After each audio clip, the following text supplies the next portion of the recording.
वस्सलातु वस्सलामु अलैका या रसूल अल्लाह, अम्मा बाद। फ़अऊज़ु बिल्लाहि मिनश शैतानिर रजीम, बिस्मिल्लाहिर रहमानिर रहीम। या अय्युहल्लज़ीना आमनुत्तक़ुल्लाहा वकूनू मअस्सादिक़ीन। आमन्तु बिल्लाहि सदक़ल्लाहुल अज़ीम व सदक़ रसूलुहुन नबियुल अमीनुल करीम व नहनु अला ज़ालिका लमिनश शाहिदीन व शाकिरीन वल्हम्दुलिल्लाहि रब्बिल आलमीन।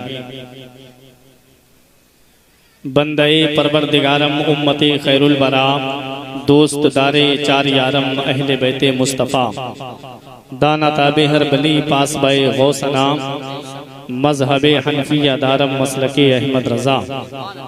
आइए हजरात, सबसे पहले मुस्तफ़ा जाने रहमत, शमे बज़्मे हिदायत, नौ शहे बज़्मे जन्नत, काबे के बदरुद्दुजा, तैबा के शम्सुद्दुहा, दाफ़े जुमला बला, शाफ़े रोज़े जज़ा, यानी सबसे औला व आला, सबसे बाला व बाला, अपने मौला का प्यारा, दोनों आलम का दूल्हा, जाने मसीहा, रहमत का दरिया, गमज़दों का सहारा, जिनकी अज़मत व शान देखनी हो तो पूछो बरेली के इमाम से। फरमाते हैं सरवर कहूँ के मालिको मौला कहूँ तुझे, बाग़े खलील का गुले ज़ेबा कहूँ तुझे, तेरे तो वस्फ़ ऐबे तनाही से है बरी, हैरान हूँ मेरे शाह में क्या क्या कहूँ तुझे। आखिर रज़ा ने ख़त्म सुखन इस पे कर दिया, खालिक का बंदा खल्क का आका कहूँ तुझे। पूरा मजमा मोहब्बत व अक़ीदत के साथ गुम्बदे खतरा की जानिब लो लगा करके दुरूद पाक की डालियाँ मोहब्बत की थालियों में सजा करके पेश करे। पढ़े बाबा से बुलंद अल्लाहुम्मा सल्ली अला सय्यिदना व मौलाना मुहम्मदिन व बारिक वसल्लम, सलातुन व सलामुन अलैका या रसूल अल्लाह सल्लल्लाहु तआला अलैहि वसल्लम। हजरात, जैसा कि आप तमामी हजरात को मालूम है कि आज का ये अजीम शान प्रोग्राम जश्न हुजूर वारिस पाक, जो हमारे सईद अहमद वारसी साहब और मिंबराने वारसी ने मुनक्किद किया, जिसमें आप आने वाले उलमा और शोरा से नातो मनक़बत और तक़रीर समात करेंगे। मेरे भाई जनाब शरीफ खान साहब और हमारे भाई सईद अहमद वारसी साहब, इनकी मोहब्बतें, जिनकी जंजीरों में कैद होकर के मैं आपके सामने चंद मिनट के लिए हाजिर आया। आज मैं अपनी तकरीर उस्ताज़े मोहतरम की मौजूदगी में हुजूर वारिस पाक की शान में करूंगा। मेरा उसूल है जिस ताल्लुक से प्रोग्राम होता है उसी ताल्लुक ही से बयान किया जाए तो ये बेहतर है। हजरात, शायरी आपने समात की और आप समात करेंगे, लेकिन याद रखिएगा जो शायरी दौलत कमाने के लिए की जाती है, जो शायरी सिर्फ दुनिया कमाने के लिए की जाती है, वो शायरी सिर्फ ज़बानों ही तक महदूद होकर के रह जाती है। और जो शायरी अल्लाह और उसके रसूल को राज़ी करने के लिए की जाती है, वो शायरी दिलों में महफूज रहती है। यही वजह है कि सदियां गुजर गईं, बरसहा बरस गुजर गए, कलाम लिखने वाले शायर दुनिया से चले गए, लेकिन उनके कलाम को आज भी महफिल में पढ़ दिया जाता है तो लोगों के दिलों में इश्क़ रसूल का समंदर तलातुम खेज हो जाता है। ऐसे ही शायरों में एक शायर गुजरे हैं जिनका नाम है हुजूर बेदम शाह वारसी। उनका कलाम बहुत मशहूर कलाम है, हर किसी के पढ़ने का अंदाज अपना अपना होता है, लेकिन मैं उसके चंद शेर आप तमामी हजरात के सामने पेश कर रहा हूँ। आपकी समझ में आए तो सुभान अल्लाह जरूर बोलते रहें कि बेखुद किए देते हैं अंदाज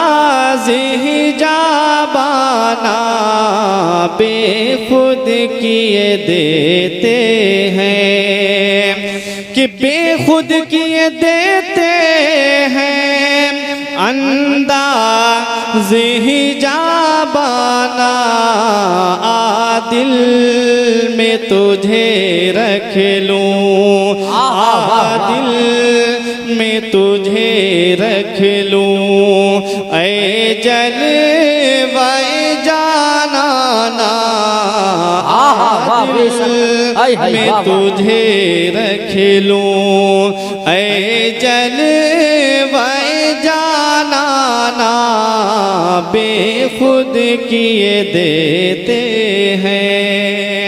और हज़रात बहुत अच्छा समाज फरमाए जी, वाह। खानदान हमारा पूरी सपोर्ट पे लगा हुआ है, आप थोड़ा सा साथ दीजिए, मोहब्बत से बोलिए सुभान अल्लाह। सुभान अल्लाह।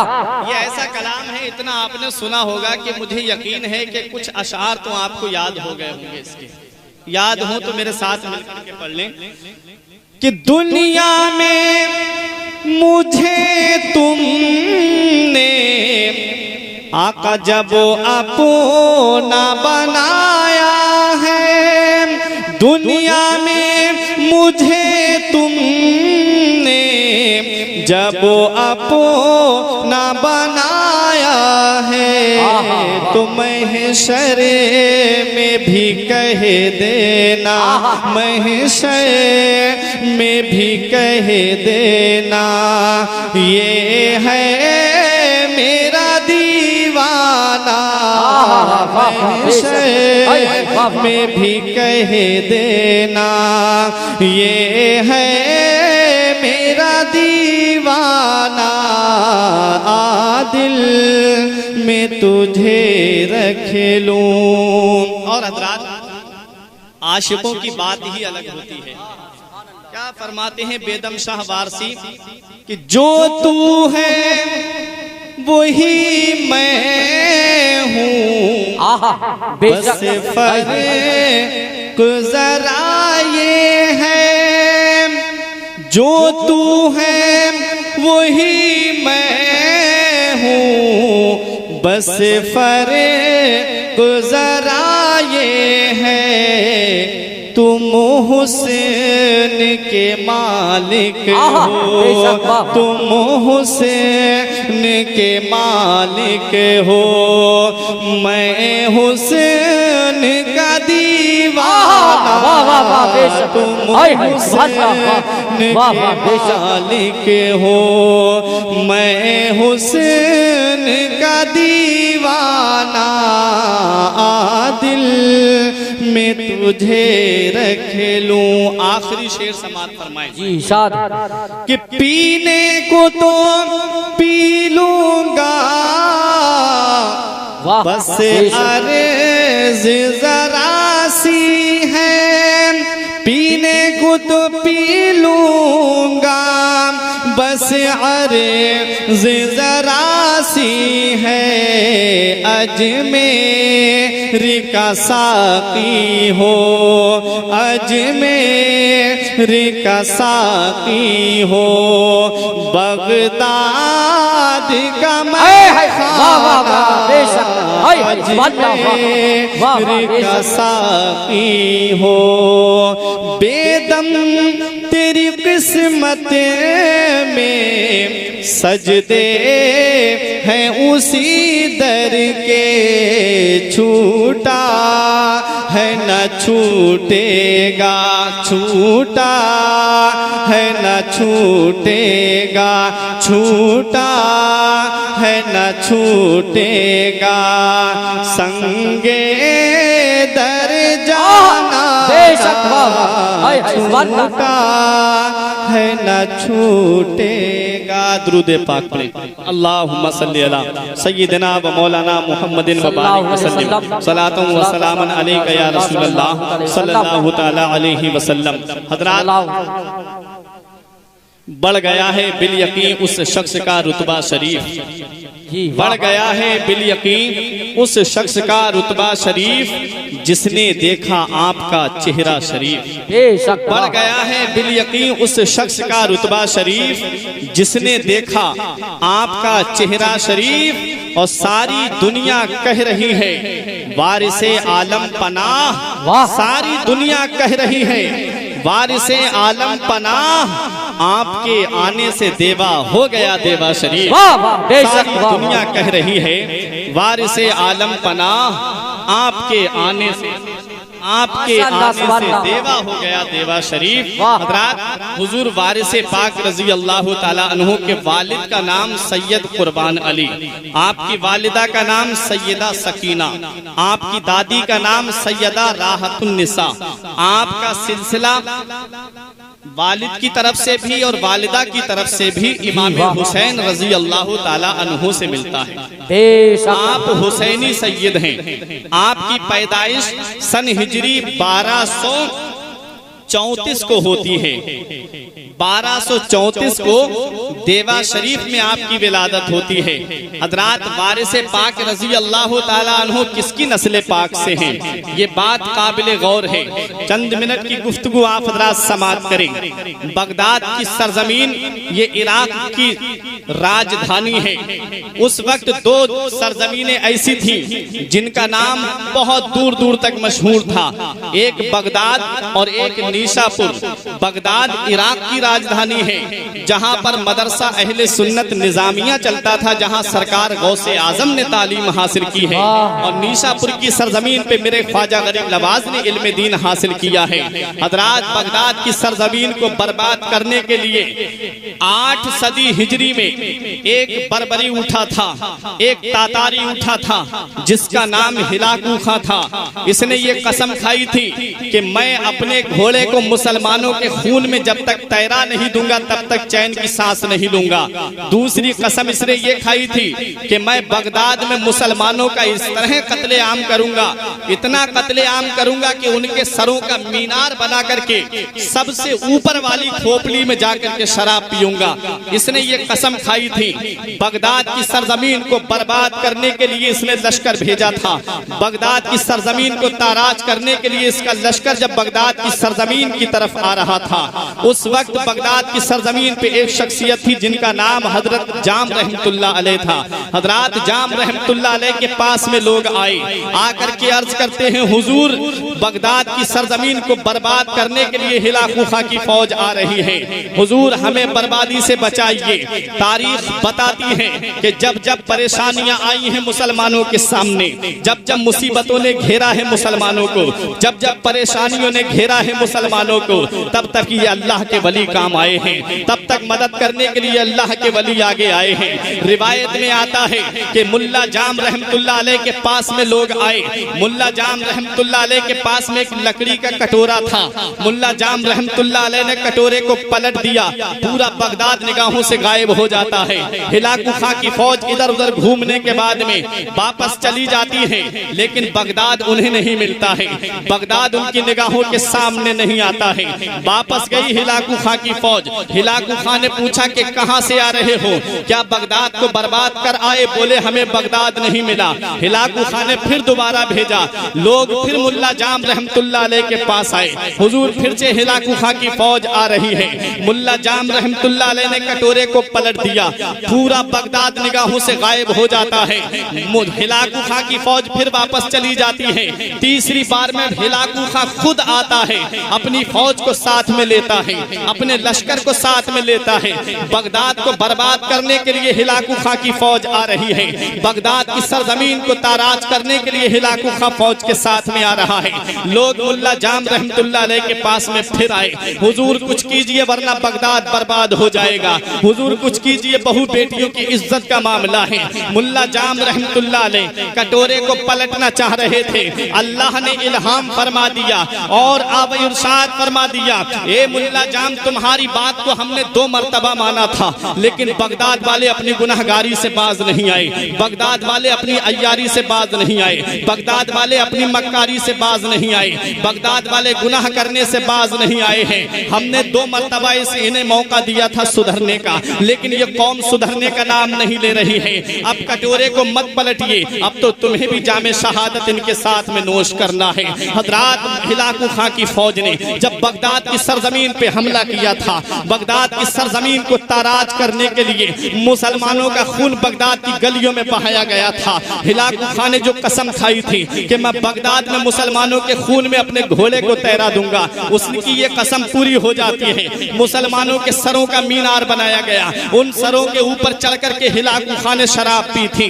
हजरात, बगदाद से मुसलमानों का नामो निशान खत्म कर दिया गया था, बगदाद से मुसलमानों का नामो निशान मिटा दिया गया था। लेकिन जब इसी का पोता एक जिसका नाम अलगू खां था, 90,000 की फौज लेकर के इसने ये कहा था कि मेरे दादा ने तो बगदाद को बर्बाद किया था, लेकिन मैं काबे को बर्बाद करने के लिए जा रहा हूँ, मैं मक्के पे हमला करने के लिए जा रहा हूँ। 90,000 की फौज लेकर के जब अलगू खां चला था, एक जंगल में इसने पड़ाव डाला था। जंगल में जब पड़ाव डाला, सुबह की फजर की नमाज का जब वक्त होता है, अजान की आवाज कानों में आती है। अलगू खां कहता है मेरे दादा ने तो नामो निशान मिटा दिया था मुसलमानों का, ये अजान की आवाज कहां से आ रही है। अपने हिफाजती दस्ते को भेजता है, देखा कि तकरीबन 15 लोग थे जो नमाज फजर अदा कर रहे थे। हिलाकू खां के पोते अलगू खां के पास में आकर के लोगों ने बताया कि यहाँ पर कुछ मुसलमान हैं जो नमाज अदा कर रहे हैं। इसने कहा बुला करके लाओ। उन बुजुर्ग, उन नमाजियों में एक अल्लाह के वली थे जिनका नाम था सैयद शरफुद्दीन रहमतुल्लाह अलैह। इसने कहा जाकर के चलिए, इसकी फौज ने कहा चलिए आपको अलगू खां बुला रहा है। हज अल्लाह के वली ने कहा कि हम मुसलमान हैं, मुसलमान किसी के सामने नहीं जाता है, जिसे जरूरत पड़े वो खुद मुसलमान के पास में आए। अलगू खां आता है, साथ में अपने एक कुत्ता रखता था, उसे रोटी खिलाता हुआ अलगू खां आ रहा है। हजरात गिरामी, अलगू खां के पास में कुत्ता साथ साथ चल रहा है। हजरात, जब शरफुद्दीन रहमतुल्लाह अलैह के सामने आया अलगू खां, आकर के कहता है कि तुम कौन हो? कहा हम मुसलमान हैं। कहा मुसलमानों का नामो निशान तो मेरे दादा ने खत्म कर दिया था बगदाद से, तुम कहां से आए हो? कहा मुसलमानों का नामो निशान ना तो कल मिटा था, ना ही आज मिटा है, और ना ही कयामत तक मिट पाएगा। फानूस बन के जिसकी हिफाजत हवा करे, फानूस बन के जिसकी हिफाजत हवा करे, वो शम्मा क्या बुझे जिसे रोशन खुदा। वाह वाह बेशक, वाह वाह वाल्ला बेशक। ना तो कल मिटा था, ना ही आज मिटा है, ना कयामत तक मिटेगा। हजरात, अलगू खां ने कहा कि तुम किसकी इबादत कर रहे थे? सैयद शरफुद्दीन रहमतुल्लाह अलैह फरमाते हैं हम अपने अल्लाह की इबादत कर रहे थे। इसने कहा क्या अल्लाह है? तब हजरत सैयद शरफुद्दीन रहमतुल्लाह अलैह फरमाते हैं अल्लाह की जात अगर नहीं होती तो वो एक हुक्मरान से एक रजील जानवर को रोटी कौन खिलवा रहा है? इतना जुमला सुनना था कि अलगू खां के दिल की दुनिया बदल जाती है। समझ गया कि हाँ कोई जात है जो मुझे जैसे हुक्मरान को एक रजील जानवर को रोटी खिलवा रही है। फौरन सैयद शरफुद्दीन के कदमों पे गिर करके कहता है हुजूर मेरी समझ में आ गई है, एक जात है अल्लाह की, आज मैं उस जात को तस्लीम कर रहा हूँ। मुझे कलमा पढ़ाइए और मुसलमान कर लीजिए, मुझे इस्लाम में दाखिल कर लीजिए। सैयद शरफुद्दीन रहमतुल्लाह अलैह ने उसे भी कलमा पढ़ाया, और जो 90,000 की फौज लेकर के आया था उसे भी कलमा पढ़ाया और पढ़ा करके मुसलमान कर लिया, इस्लाम में दाखिल कर लिया। जो फौज काबे को ढाने के लिए जा रही थी, जो फौज काबे पे हमला करने के लिए जा रही थी, अब वो काबे को ढाने नहीं जा रही है, बल्कि वही फौज काबे का तवाफ करने के लिए, फौज काबे का हज करने के लिए जा रही है। सैयद शरफुद्दीन रहमतुल्लाह अलैह जो निशापुर की सरजमीन के आप पास में आकर के बस गए थे, यही सैयद शरफुद्दीन रहमतुल्लाह अलैह हैं जिनकी नस्ल पाक में से हुजूर वारिस पाक हैं। यही सैयद शरफुद्दीन रहमतुल्लाह अलैह हैं जिनकी औलाद पाक में से हुजूर वारिस पाक हैं। सैयद कुर्बान अली रहमतुल्लाह ताला अलैह किस्वर की सरजमीन पे आते हैं। उस वक्त देवा शरीफ आबाद नहीं था, वहां पर हर तरफ जंगल ही जंगल था। वहां पर आकर के आपने अपने पड़ाव को डाला, झोपड़ी बनाते हैं हुजूर वारिस पाक के वालिद, और उसके बाद में वहां पर लोग आते गए, वहां पर झोपड़ियां तैयार होती चली गई, वहां पर आबादी होती चली गई। फिर वही सरजमीन रसूलपुर देवा के नाम से मशहूर हो गई। आज जो देवा शरीफ की सरजमीन वाक़ है, हुजूर वारिस पाक का जन्म वहीं पर होता है, हुजूर वारिस पाक वहीं पैदा होते हैं। लेकिन आओ मुसलमानों, हुजूर वारिस पाक के ताल्लुक से 2-3 बातें अर्ज करके मैं आपके सामने से रुखसत होना चाहता हूँ, क्योंकि वक्त की किल्लत है, पढ़ने वालों की कसरत है। याद रखो, वारिस पाक जब पैदा होते हैं, आपके वालिद का साया तो तभी उठ गया था जब आप अपनी माँ के शिकम में थे। 9 महीने तक वालिदा ने आपको दूध पिलाया। 9 महीने के बाद वालिदा भी रुखसत हो जाती है। आपकी जो परवरिश की है, आपकी जो किफालत की है, वो आपकी दादी सैयदा राहतुन निसा ने की है। आपका दाखिला मदरसे में कराती हैं। अपने वक्त के पाए के आलिम के पास में दाखिला कराया गया। हजरात उस्ताद जो थे, हुजूर वारिस पाक से पूरे दिन काम लिया करते थे। लोगों ने एतराज किया, बस्ती वालों ने एतराज किया कि राहतुन निसा आपको अपना पोता दे करके गई हैं, तालीम के लिए दे करके गई हैं, आप उसे काम में लगाए रहते हैं। हुजूर वारिस पाक के उस्ताद ने कहा कि मैं अपने शागिर्द का टाइम बर्बाद नहीं कर रहा हूँ, बल्कि मेरा ये शागिर्द वो है जिसे अल्लाह ने बगैर किसी मेहनत के कुरान का हाफिज बना दिया है। मेरा शागिर्द वो है जो बगैर मेहनत के कुरान का हाफिज है। लोगों ने इतराज करने वालों ने कहा इनके उस्ताद को नीचा दिखाया जाएगा, इनके उस्ताद का आज इम्तिहान लिया जाएगा, आज देखा जाएगा कि उस्ताद पढ़ाने में कैसा है। हुजूर वारिस पाक के इम्तिहान के लिए बड़े बड़े कुर्रा को बुलाया जाता है।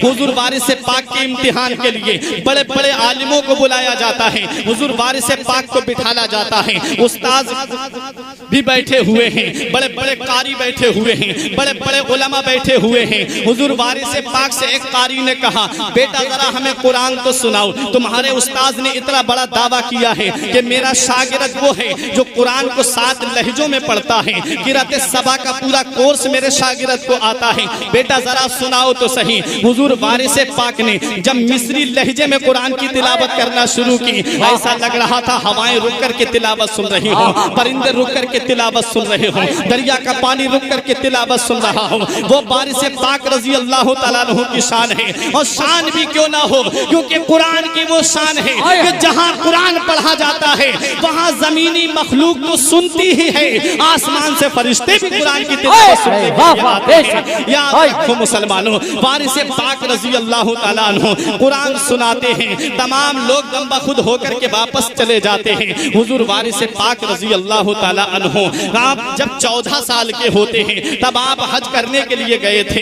हजरात पहले आप देवा से लखनऊ आए, लखनऊ से बरेली आए, बरेली से सहारनपुर, सहारनपुर से अंबाला अमृतसर के रास्ते होते हुए श्रीनगर जम्मू, इन रास्तों से गुजरते हुए हुजूर वारिस पाक मदीना मुनव्वरा पहले पहुंचते हैं, जन्नतुल बकी शरीफ में पहुंचते हैं, सैयदा फातिमा के मजार पे हाजिरी देते हैं, उसके बाद नबी की बारगाह में हाजिरी देते हैं। नबी के मुकद्दस रोजे पे जब हाजिर होते हैं, दुरूद और सलाम की लड़ियां लबों पे जारी हैं। हुजूर के रोजे पे हाजिरी देने के बाद में जब आप मक्का मुकर्रमा पहुंच रहे हैं, मक्का मुकर्रमा जा रहे हैं, उलमाए किराम बैठे हुए हैं, बड़ी जिम्मेदारी के साथ बोल रहा हूं, वारिस पाक की शान जरा मुलाहिजा कीजिए। उलमाए किराम की मौजूदगी में कोई आदमी 3 दिन के लिए इहराम बांधता है, कोई हाजी 4 दिन के लिए इहराम बांधता है। हजरात गिरामी कुरान में है अल हज्जु अशहुरुम मालूमात, हज के वो चंद दिन हैं जिन दिनों में हाजी इहराम बांधता है, लेकिन इहराम की हालत में बहुत एहतियात बरतनी पड़ती है हाजी को। हाजी के बारे में ये आया है, हज की 3 किस्में हैं, एक है हज्जे अफराद, एक है हज्जे तमत्तु, एक है हज्जे किरान। हाजी घर से सिर्फ हज की नियत करके चले तो उसे हज्जे अफराद कहते हैं, हाजी घर से सिर्फ उम्रे की नियत करके चले उसे हज्जे तमत्तु कहते हैं, हाजी घर से हज और उम्रा दोनों की नियत करके चले उसे हज्जे किरान कहते हैं। और यही अफजल है, यही मुस्तहब है कि घर से हज और उम्रा दोनों की नियत करके चले। लेकिन जब हाजी इहराम बांधता है, जब हाजी इहराम को अपने जिस्म पे लपेटता है, याद रखो मुसलमानों, इहराम की हालत जो होती है वो बहुत ज्यादा एहतियात की हालत होती है। ना तो सर का बाल टूटना चाहिए, ना तो दाढ़ी का बाल टूटना चाहिए, ना तो किसी को हाथ से तकलीफ देना चाहिए। अगर जूं को मार दिया तब भी उसे कुर्बानी देना पड़ेगी, सर का बाल टूट गया तब भी कुर्बानी देना पड़ेगी। मौलाना अकील साहिब किबला बैठे हुए हैं, बड़ी जिम्मेदारी के साथ बोल रहा हूँ, अगर किसी को हाथ से तकलीफ दे दी तब भी उसके ऊपर जुर्माना है, किसी किसी को पैर से तकलीफ दे दी तब भी उसके ऊपर जुर्माना है। इहराम की जो हालत होती है वो बहुत सख्त हालत होती है प्यारे। लेकिन याद रखो मुसलमानों, कोई हिंदुस्तान का हाजी भी हज करने के लिए जाता है, पाकिस्तान का हाजी भी हज करने के लिए जाता है, जर्मन और जापान से भी हज करने के लिए लोग जाते हैं, मॉरिशस से भी लोग हज करने के लिए जाते हैं, पाकिस्तान से भी लोग हज करने के लिए जाते हैं, पूरी दुनिया के कोने कोने से हाजी जाता है। इहराम की जब हालत आती है बहुत एहतियात से कदम रखता है। इहराम की हालत में जब आता है तो बहुत एहतियात से फिर वो चलता है। याद रखो मुसलमानों, हाजी जब इहराम की हालत में होता है तो या तो 3 दिन इहराम की हालत में होता है या तो 4 दिन इहराम की हालत में होता है। हुजूर वारिस पाक ने जब इहराम को पहना, हुजूर वारिस पाक ने जब इहराम को बांधा तो जब से 14 साल की उम्र से हुजूर वारिस पाक ने इहराम को बांधा था, आखिरी वक्त तक अपने जिस्म से इहराम को नहीं, आखिरी वक्त तक इहराम को जिस्म से उतरने नहीं दिया था। एतराज करने वालों ने एतराज किया था। वाह वाह बेशक वाह वाह। नारे तकबीर, नारे रिसालत, नारे गौसियत, मशरक़े आला हज़रत, फैज़ाने हुजूर बारिश पाक, जश्ने बारिश पाक, फैज़ाने शाजी मियां हुजूर, नारे तकबीर। हज़रात, हुजूर वारिस पाक ने जब इहराम को पहना, हुजूर वारिस पाक ने फिर अपने इहराम को उतारा नहीं।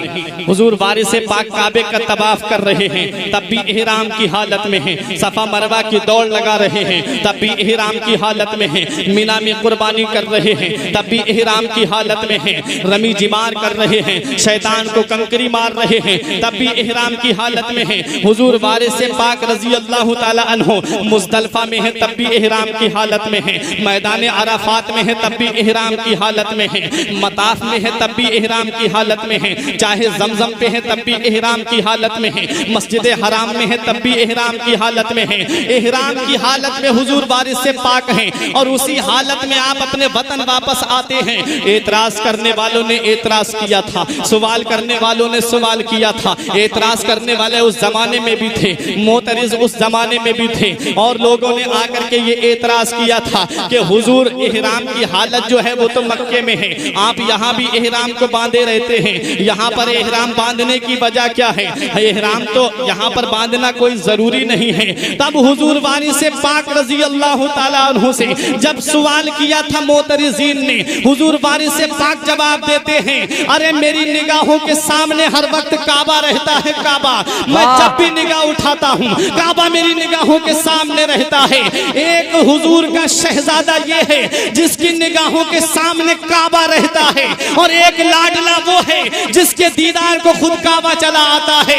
बरेली के इमाम ने यही पैगाम दिया था कि सारे अक्ताबे जहां करते हैं काबे का तवाफ, सारे अक्ताबे जहां करते हैं काबे का तवाफ, काबा करता है तवाफे दरे बाला। वाह वाह वाला तेरा वाला तेरा। ये है हुजूर वारिस पाक रजी अल्लाह ताला अन्हु की शख्सियत। लोगों ने कहा पीला लिबास पहनते हैं, लोगों ने कहा पीला इहराम पूरा, लोगों ने कहा पीला इहराम बांधते हैं। लोगों ने एतराज किया कि जो पीला होता है रंग वो तो मर्ज पे दलालत करता है, जो पीला कलर होता है वो तो मर्ज पे दलालत करता है। आंख पीली हो जाए लोग कहते हैं इसे बीमारी है, पीलिया है, इसका इलाज कराओ। अगर जिस्म पीला पड़ जाए लोग कहते हैं खून की कमी हो गई जिस्म में, इसका इलाज कराओ। हजरात गिरामी, लोग एतराज करते हैं, पीले कलर पे एतराज किया। हुजूर वारिस पाक से लोगों ने कहा आप पीला क्यों पहनते हैं इहराम, कोई और कलर क्यों नहीं? पीला तो मर्ज पे दलालत करता है, मरीज होने पे दलालत करता है। तब हुजूर वारिस पाक फरमाते हैं हाँ ये हकीकत है कि पीला मरीज होने पे दलालत करता है, लेकिन मरीज 2 तरह के होते हैं। एक तो वो होता है जो किसी दुनियादार की मोहब्बत में मरीज होता है और एक वो होता है जो मदीने वाले मुस्तफा की मोहब्बत में मरीज होता है। वारिस ने किसी दुनियादार की मोहब्बत का चिराग अपने सीने में रोशन नहीं किया है। वारिस ने किसी दुनियादार की मोहब्बत का चिराग अपने सीने में नहीं जलाया है। वारिस के सीने में जो चिराग जल रहा है वो किसी और का नहीं है, मदीने वाले मुस्तफा की मोहब्बत का चिराग जल रहा है। ये नाज ये अंदाज हमारे नहीं होते, ये नाज ये अंदाज हमारे नहीं होते। दामन में अगर टुकड़े तुम्हारे नहीं होते, बेदाम ही बिक जाइए दरबारे नबी में। इस शान के सौदे में खसारे नहीं होते, मिलती ना अगर भीख हुजूर आपके दर से, इस ठाट से मंगतों के गुजारे। वाह वाह बेशक वारिस पाक की शख्सियत है, ये वारिस पाक का मकाम है। एक करामत सुन लीजिए, तकरीर खत्म। एक गैर मुस्लिम था जिसका राजपूत था, जिसका नाम था कंचन सिंह। कंचन सिंह था राजपूत। हुजूर वारिस पाक रजी अल्लाह ताला अन्हु से मोहब्बत करता था, लेकिन हुजूर वारिस पाक रजी अल्लाह ताला अन्हु के पास में आया। चंद दिन की उसे छुट्टी मिली थी। हुजूर वारिस पाक रजी अल्लाह ताला अन्हु के पास में जब आया, हुजूर वारिस पाक ही ने उसे अपने पास में रोक लिया। गैर मुस्लिम था, जाना तो उसे बदरी में था, लेकिन हुजूर वारिस पाक ही के यहाँ पर उसके दिन पूरे हो गए। हजरात, हुजूर वारिस पाक रजी अल्लाह ताला अन्हु ने जब उसको अपने पास में रोक लिया, वो जब बोला मैं मुझे तो बदरी जाना था हुजूर, लेकिन आपकी मोहब्बत में मैं रुक गया। हुजूर वारिस पाक फरमाते बदरी जाना चाहते हो? बोला हाँ। हुजूर वारिस पाक ने कहा चेहरे पे पट्टी बांध लो और थोड़ी देर के बाद में पट्टी खोल देना। चेहरे पे पट्टी बांधी, पट्टी खोली तो देखा कि बद्रीनाथ के कपाट निगाहों के सामने थे। बोला अभी देवा में था, बदरी में आ गया, लेकिन जब अंदर गया तो क्या देखता है कि अंदर कोई और नहीं था बल्कि हुजूर वारिस पाक बैठे हुए थे। कदमों पे गिर जाता है, कहता है हुजूर देवा में भी आप थे, यहाँ पर भी हमारी निगाहों के सामने आप हैं, तो अब हमें दर दर ठोकरे खाने के लिए मत भेजिए, अब हमें कलमा पढ़ाई और इस्लाम में दाखिल कर लीजिए। अब हम मुसलमान होना चाहते हैं। कदमों पे गिर करके मुसलमान हो जाता है। ये वारिस पाक की शान है। हयात थे तब भी इस्लाम की खिदमत कर रहे थे, आज मजार में हैं तब भी इस्लाम की खिदमत कर रहे हैं। मुसलमान भी मजार पे जा रहे हैं, गैर मुस्लिम भी मजार पे जा रहे हैं, सिख भी मजार पे जा रहे हैं, ईसाई भी मजार पे जा रहे हैं। इतना बड़ा मकाम वारिस पाक को कहां से मिला है? इतनी बड़ी शान वारिस पाक को कहां से मिली है? इतनी बड़ी अजमत वारिस पाक को कहां से मिली है? तो तुम्हें बरेली के इमाम की जबान में कहना पड़ेगा कि चमक तुझसे पाते हैं सब पाने वाले, चमक तुझसे पाते हैं सब पाने वाले, मेरा दिल भी चमका दे चम चम चम चम चम चम। वाह बेशक में दुआ है, मेरे कुछ अर्ज करने में गलती हो गई उसे माफ फरमाए। अस्तगफिरुल्लाह रब्बी मिन कुल्लि ज़ंबि व अतूबु इलैह। एक बार कलमा तैयब पढ़े, ला इलाहा इल्लल्लाह मुहम्मद रसूलुल्लाह सल्लल्लाहु अलैहि वसल्लम।